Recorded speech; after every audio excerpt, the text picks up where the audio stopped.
Não vai? Tá bom. Obrigado. Em tudo dai graças.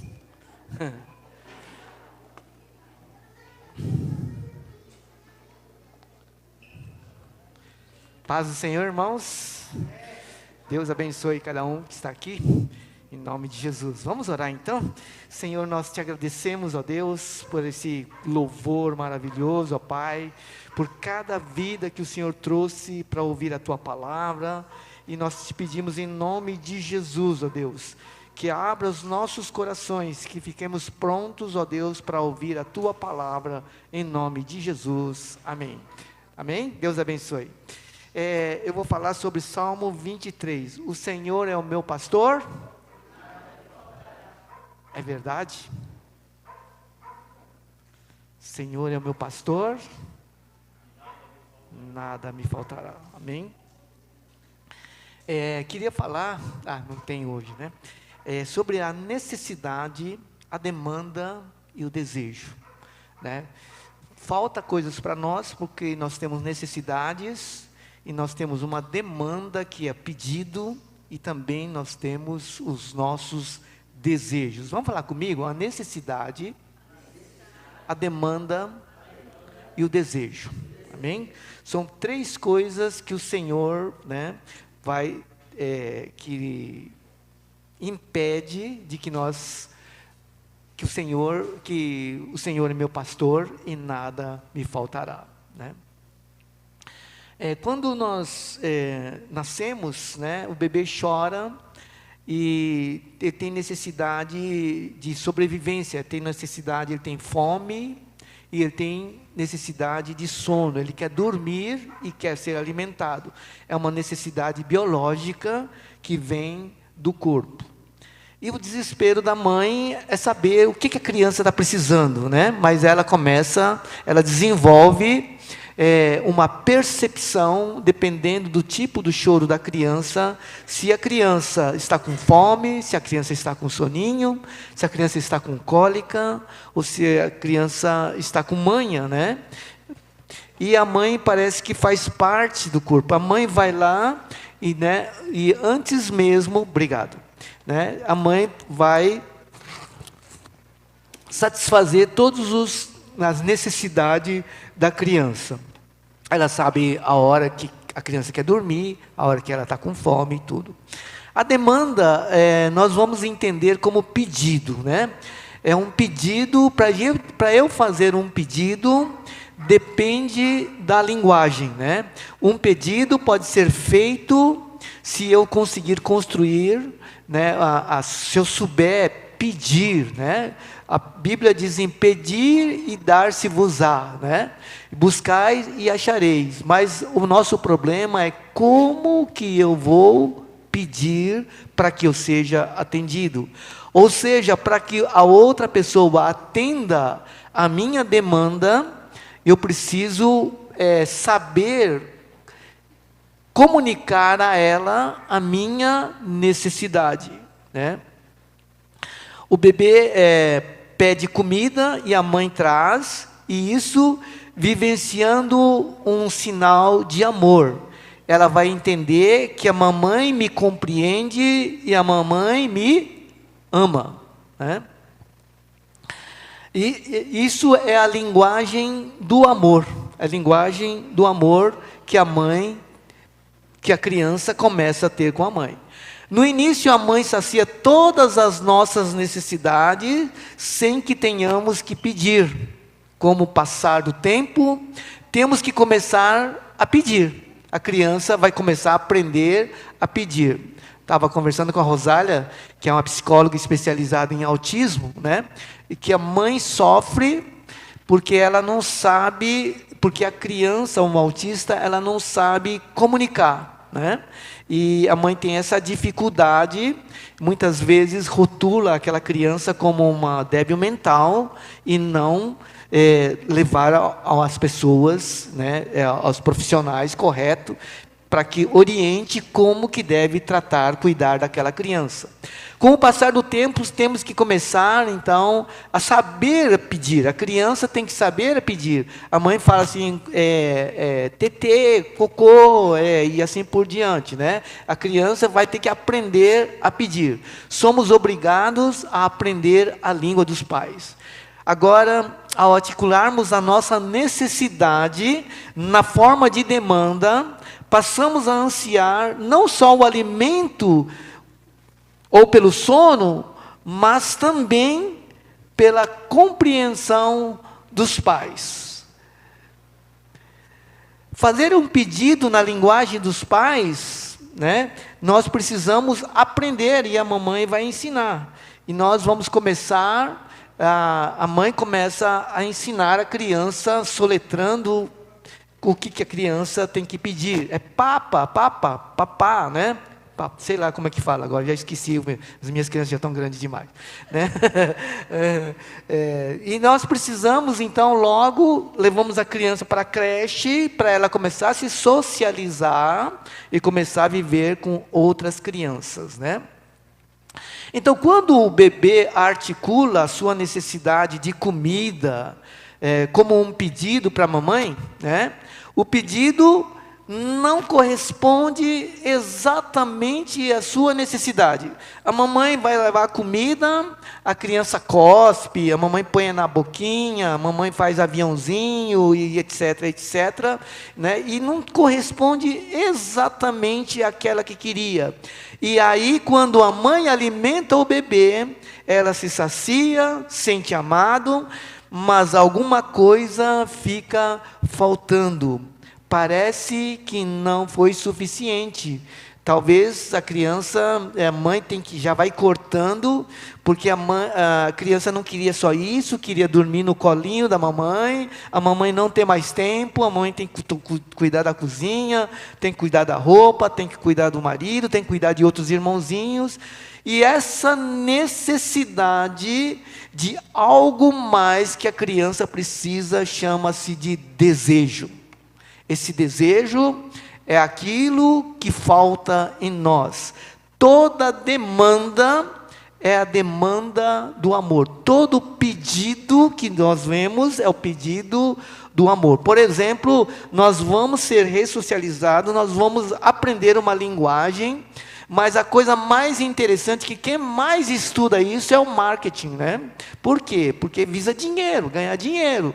Então, toda vez que nós fazemos alguma coisa, atendemos a algum pedido, nós precisamos dar mais do que aquele objeto que foi pedido, né? Que demanda é o amor. Então, nós fazemos curso de como o vendedor vai atender o cliente, né? Não só oferecendo um café, dando boas-vindas, procurando qual é a necessidade dela, atendendo com educação, né? E está à disposição dela, porque nós todo o tempo estamos dependendo, nós estamos na demanda do amor, nós estamos pedindo o amor. E se eu for em algum lugar e for mal atendido, eu vou sair de lá aborrecido, porque eu estou pedindo, estou demandando amor. Por isso que nós aprendemos a pedir por favor, por obséquio, né? Se não te incomodar, nós aprendemos a pedir, né? Porque para que as pessoas nos atendam às nossas necessidades, à nossa demanda com amor, porque nós demandamos, na verdade, o amor.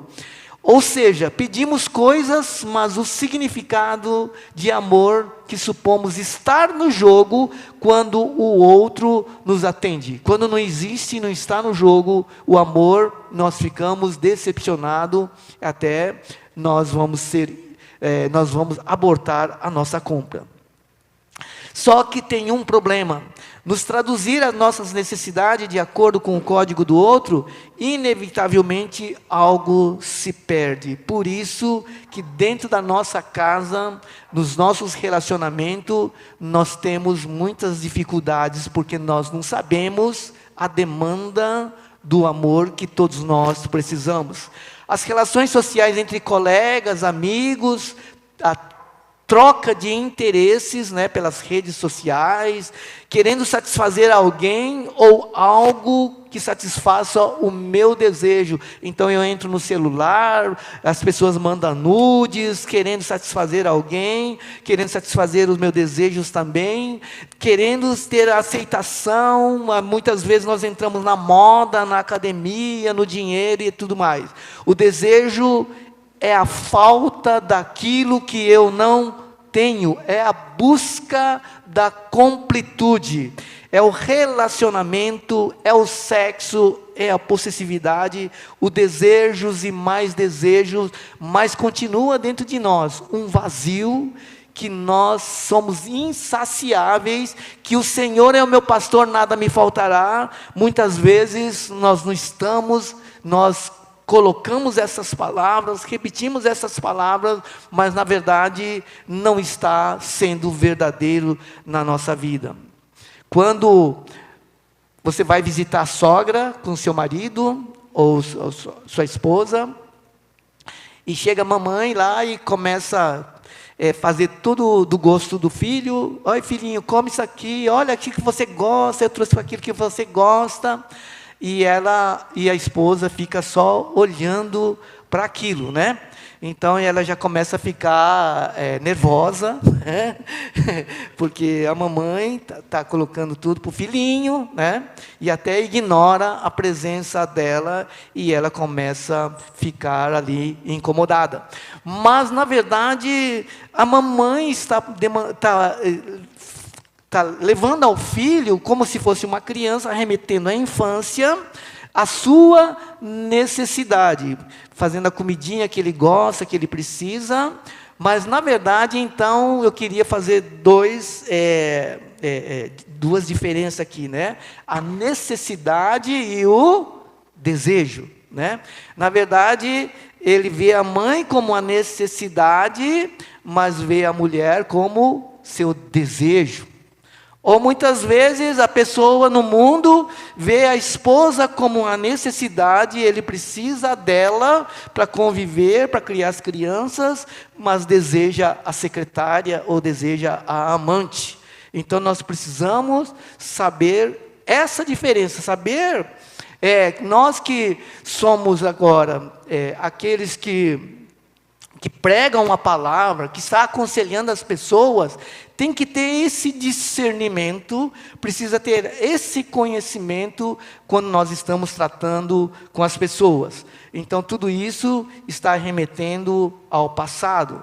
E ali, então, um jovem que já desgrudou da mamãe, ele foi recebido ali no seu grupinho da escola, ou no seu grupinho da academia, ou no seu grupinho lá na sua tribo, né? E ele vai sendo ali, e ele começa a sentir essa necessidade, essa demanda, e ele vai pegar tanto o homem como a mulher, vai nas baladas, e começa a criar um relacionamento, e aquele relacionamento eles vão sair juntos. Mas de repente aquela mulher, aquela mocinha, ela é descartável, chega na segunda-feira, fica o dia inteiro esperando o telefonema do rapaz, mas ela nunca vai ficar decepcionada, porque não vai ouvir absolutamente nada. E quando nós desejamos, quando nós estamos nessa demanda, desse desejo, dessa falta, desse oco que tem dentro de nós, desse vazio que está dentro de nós, nós sufocamos a outra pessoa, sugamos a energia dela, tornando uma pessoa pegajosa, uma pessoa possessiva, uma pessoa controladora, uma pessoa manipuladora, abusadora, tanto moralmente, como sexualmente, como emocionalmente, uma pessoa violenta, uma pessoa viciada, até homicida, por causa de que ela quer sugar do outro a sua demanda, o seu vazio, aquilo que ele perdeu desde a sua infância, e ela não encontra, e ela vai se perdendo nessa vida, nesse relacionamento.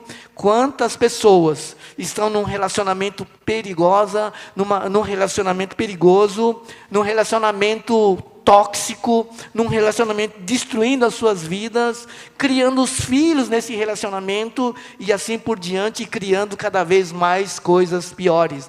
Por isso que Isaías, capítulo 53, versículo 6, diz assim: todos nós andávamos desgarrados como ovelha, e cada um desviava pelo seu caminho, na busca da sua demanda, na busca dos seus desejos. Mateus capítulo 18, versículo 11, diz assim: porque o Filho do homem veio para salvar o que tinha perdido. Você veio para salvar aquele que estava perdido. Tem muitos jovens aí perdidos, muitos adultos perdidos, todos ovelhas perdidas no lamaçal, mas Deus amou o mundo de tal maneira, João 3,16, que deu seu Filho unigênito para que todo aquele que nele crê não pereça, mas tenha a vida eterna. Jesus veio para buscar essas pessoas que estão desesperadamente buscando.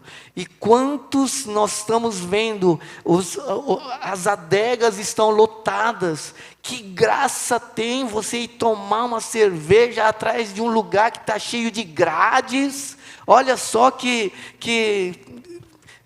ambiente patético, você sendo atendida através de uma grade, e ela põe a shortzinho, e vai colocando a melhor roupa que ela tem, e pega um copo de uma lata de cerveja, e ali é o ponto de encontro, para preencher o vazio, e ali vai encontrar com alguém que não sabe de onde vem, o que faz, e como que vai, e o caso pode ser até uma coisa fatal. Em Isaías 49, 15 diz assim: acaso pode uma mulher esquecer do filho que ainda ama, que mama? Mas ainda que esta viesse esquecer dele, eu todavia não esquecerei de ti. É o que nós vivemos nessa geração, que foram criadas só pela mãe, ou numa geração que nós vivemos que experimentaram a separação dos pais, que eles sentem esse vazio, essa necessidade, ainda mostra uma infantilidade. Nós que trabalhamos com recuperação, nós vemos homens ali internados com 40, até quase 50 anos, e a mamãe ainda continua preocupada com ele. Filhinho, você está passando fome, está passando necessidade, passando isso, tratando como se fosse uma criança. E aquele homem se torna manipulador, sai de casa, não respeita nada, e também está numa busca desgraçada, numa busca frenética, numa busca sem fim, de alguma coisa, de uma demanda, de uma necessidade que ele não sabe, que é um vazio que só Deus pode preencher. Por isso que nós podemos dizer: o Senhor é o meu pastor e nada nos faltará, se a partir do momento que eu encher esse vazio que tem dentro de mim, com Jesus Cristo, com o Espírito Santo. E quando nós recebemos Jesus como nosso Salvador, aquele que pode preencher o nosso vazio, Ele é o Senhor, que é o meu pastor, que nada me faltará, porque tudo que eu faltava era o desejo insaciável. O desejo é a falta daquilo que eu não tenho. Quando eu consigo obter aquilo, quando eu consigo ter um celular, passou o meu desejo, e agora eu começo a desejar outra coisa, talvez um mais novo, talvez outra coisa. Quando eu consigo ter a outra com um celular, quando eu consigo ter uma TV, aí eu vou querer um computador, ali eu vou querer é insaciável a busca. Isso eu estou falando de materiais, mas também de pessoas, diamantes. Mas quando o Senhor entra na nossa vida, no nosso coração, o Senhor faz um mover tão grande, uma transformação tão grande, preenche o nosso vazio tão grande, que o Senhor é o meu pastor e nada me faltará. Uma menina que ela viveu essa geração de pais que deixavam ela trancada no barraco, enquanto eles iam no forró, e ela via ratos ali naquele barraco, e ela se sentiu desesperada, saiu de casa porque os pais se separaram, o pai era alcoólatra, a mãe tinha problemas de esquizofrenia, e ali ela vivia sozinha. E um dia, quando ela chegou na igreja e ela ouviu que o Senhor, ainda que uma mulher possa esquecer o seu filho que ainda mama, mas ainda que esta viesse se esquecer dele, eu todavia não esquecerei de ti. Quando ela ouviu essa palavra, ainda que a minha mãe esqueça de mim, mas o Senhor não esquece, ela chorou copiosamente, aceitou Jesus e teve a sua vida transformada. O Senhor e ela mesmo vivendo num quartinho com a sua filha,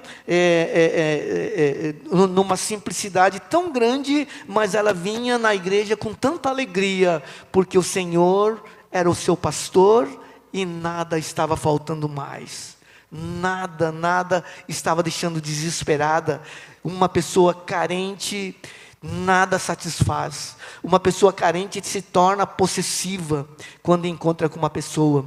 Aqui mesmo nós tratamos muito de pessoas assim, que um rapaz foi ser carinhoso com uma mulher para tentativa de evangelizá-la, para a tentativa de trazer ela na presença de Jesus.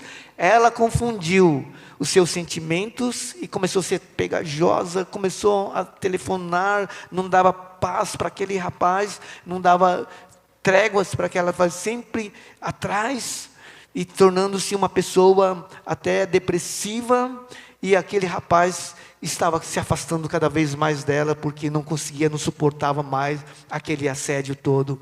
Por isso que se nós não preenchermos com Jesus Cristo, nós vamos ser essa pessoa. E as pessoas desse jeito, que tem uma relação tóxica, elas ficam na negação, ela acha que ela é a melhor pessoa do mundo, que só ela sabe amar, que ela quer fazer a pessoa quer satisfazer a pessoa, o desejo dela, que ela vai transformar. Ela não consegue enxergar e fica na negação. Mas quando o Espírito Santo toca, ela vai ver quanto ela precisa de Deus e quanto é amada. Então ela vai dizer: o Senhor é meu pastor e nada me faltará. Deitar-me faz em verdes pastos, guia-me mansamente às águas tranquilas. Vai ver a palavra de Deus e vai guiando ela às águas tranquilas. Vai dando paz no seu coração, na sua tranquilidade. Não é mais as pessoas que hoje é domingo, o momento mais triste da sua vida é domingo à noite, porque ela não sabe o que vai acontecer na segunda-feira. Na segunda-feira ela tem que matar um leão por dia. E ela já sabe que ela vai ter que enfrentar aquele patrão, vai ter que enfrentar aqueles colegas, vai ter que enfrentar o ônibus, vai ter que enfrentar tantas coisas, que existe o síndrome do domingo à noite. Mas quando nós aceitamos o Senhor refrigera a nossa alma, guia-nos pelas veredas da justiça, por amor do seu nome, por amor do nome de Jesus. Em Mateus 9:36, Jesus vendo aquela multidão, milhares de pessoas, não é centenas, milhares de pessoas, aquelas pessoas sedentas, aquelas pessoas maltratadas, aquelas pessoas doentes, sem assistência, aquelas pessoas abandonadas, chegando a Jesus naquela multidão. Imagine aquela multidão e Jesus vendo aquele pessoal todo, milhares de pessoas, compadeceu-se delas, porque estavam aflitas, exaustas, como a ovelha que não tem pastor. Está escrito em Mateus capítulo 9, versículo 36, vou ler de novo. Vendo ele as multidões, compadeceu delas, porque estavam aflitas, exaustas, como a ovelha que não tem pastor. Eu quero chamar a atenção da igreja, que você pode ir na vizinhança, no meio dos seus parentes, quantas pessoas estão em depressão, quantas pessoas estão na luta, mas estão silenciosas, muitas vezes trancadas no seu orgulho, muitas vezes tem um filho drogado, muitas vezes está num relacionamento tóxico, sofrendo, e nós na igreja conhecemos o Jesus, temos um pastor e nada nos falta, mas nós não temos coragem de sair da nossa casa, da zona do conforto da nossa casa, precisamos ficar na internet. Em Mateus 9:37, Jesus se dirigiu aos seus discípulos, disse: a seara na verdade é grande, os sedentos são milhões, mas os trabalhadores são poucos. São poucas pessoas que se dispõem a ir a socorro dessas pessoas, que nós pedimos, nós abrimos os olhos da igreja, que tenham esse olhar de Jesus, de ver essa multidão como ovelhas sem pastores. E ainda em Mateus 9:38, o Senhor diz: rogai pois ao Senhor da seara, seara é o campo, rogai ao Senhor do campo, do mundo, que mande trabalhadores para a sua seara. Mas nós ficamos no nosso conforto. Isaías 52:7 diz assim: quão formosos são os pés do que anuncia as boas novas, e faz ouvir a paz, que anuncia coisas boas, que faz ouvir a salvação, que diz a Sião, o seu Deus reina, que o nosso Deus reina nesse lugar, que o nosso Deus manda sobre as nossas vidas, mas nós temos esquecido desse Deus, por isso que nós temos esquecido do campo. Mas quando nós recebemos Jesus Cristo no nosso coração, continuando no Salmo 23, ainda que eu andasse pelo vale da sombra da morte, ainda que eu tenha que ir para lugares mais perigosos, não temeria mal algum, porque tu estás comigo, e a tua vara e o teu cajado me consolam. Prepara uma mesa perante mim na presença dos meus inimigos, unge a cabeça com óleo e o meu cálice transborda. Ainda que eu entre num beco, que eu sei que tem pessoas que estão querendo me assaltar, são pessoas que estão querendo me matar, mas quando eu chegar com a unção do Espírito Santo, com o amor de Deus, tudo vai ser transformado, e aquela pessoa vai ser vai ser recebido, vai receber o Senhor Jesus Cristo no seu coração, e terão vidas transformadas.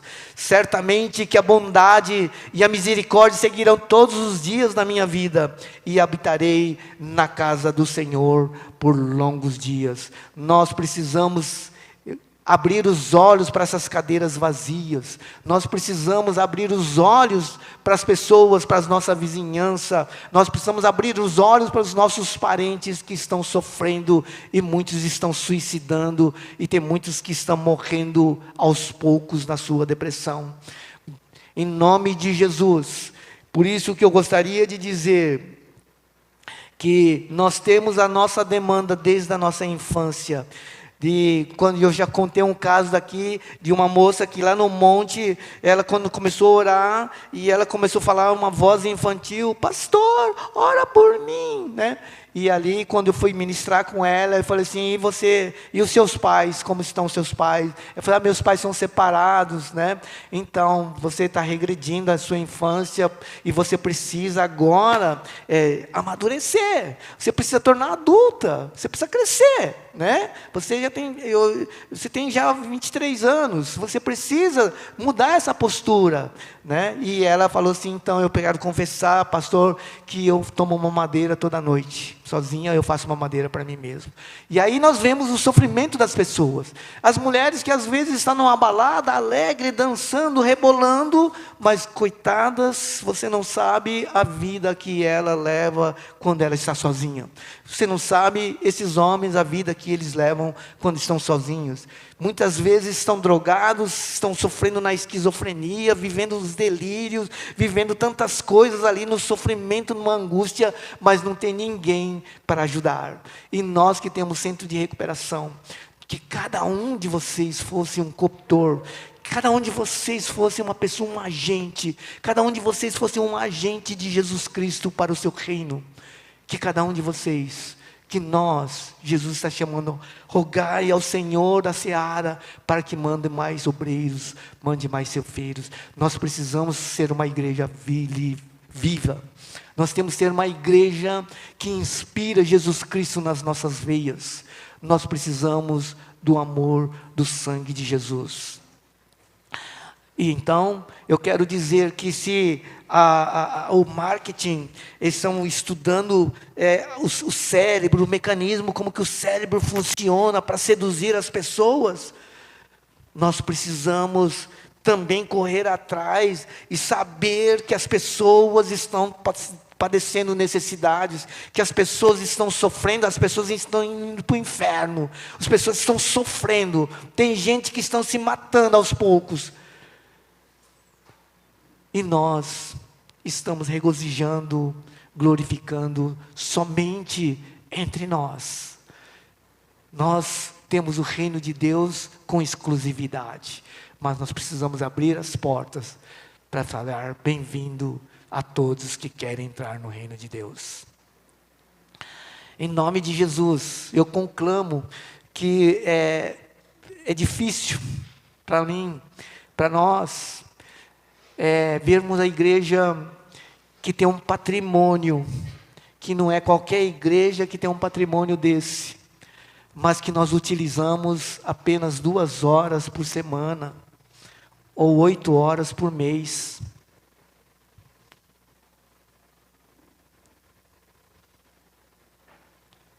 Porque não tem trabalhadores, não há quem pregue. Como ouvirão se não há quem pregue? Como se converterão se não há quem anuncie as boas novas? E a palavra de Deus aqui em Isaías diz assim: quão belo é os pés nas montanhas daqueles que levam a palavra de Deus.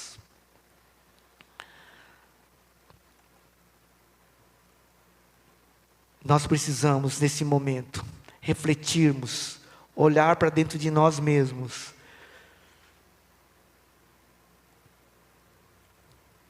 E dizer: Jesus, qual é a minha missão aqui na terra?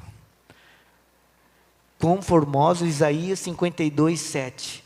Quão formosos são os pés daquele que anuncia boas novas, que faz ouvir a paz, que anuncia coisas novas, gente morrendo, ali, pessoas ali sofrendo, mas se você levar essa boa nova, boa notícia, anunciar coisas boas, coisa para ouvir a salvação, para ouvir que você toma até a sua vida modificada, que a sua vida pode ser mudada, que você pode encontrar com Deus, e o seu Deus reina, diz a Sião. Quão formosos são os pés daquele que anuncia. Como estão os nossos pés?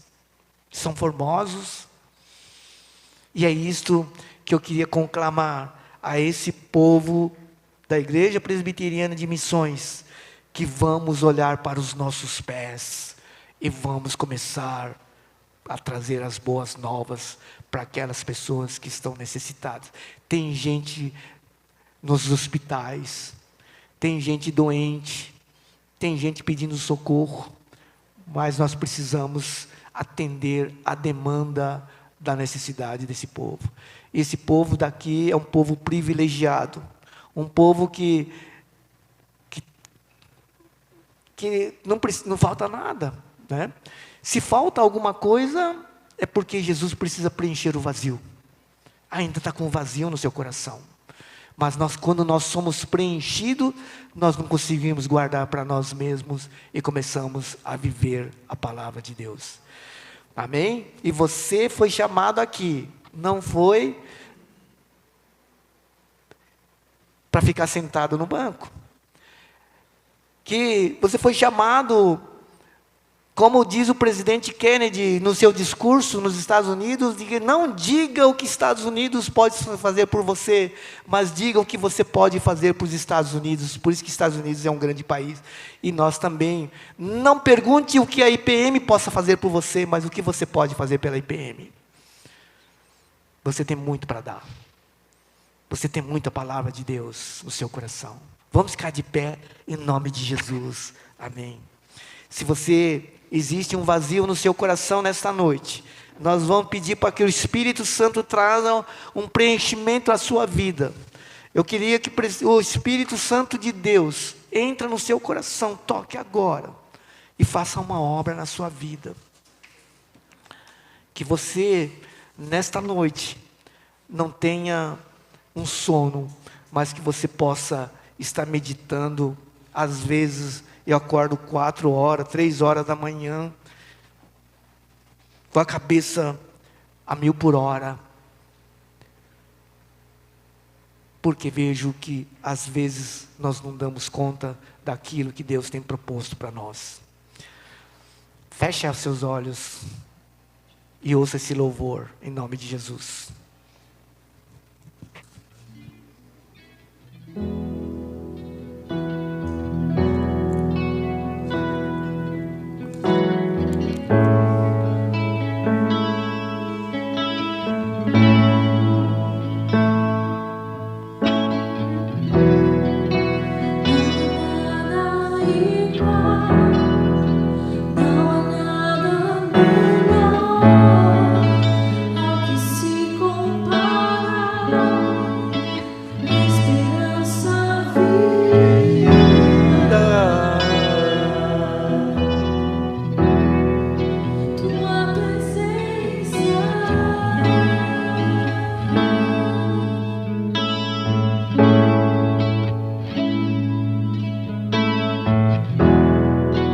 Eu trovei e vi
Vamos orar?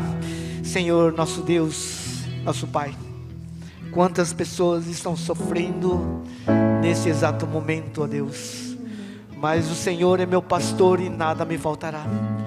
Se essa pessoa aceitar Jesus agora, todo o seu vazio, todos seus desejos vão cessar, porque basta a tua graça, é suficiente. A tua graça me basta. Jesus, abraça, Senhor, todas aquelas pessoas que têm sua carência afetiva, que sente sozinha, desamparada, ó Deus. Ainda que a tua mãe te abandone, mas o Senhor jamais te abandonará. Por isso, em nome de Jesus, Senhor, meu Deus, meu Pai, faz um milagre sobre esta vida.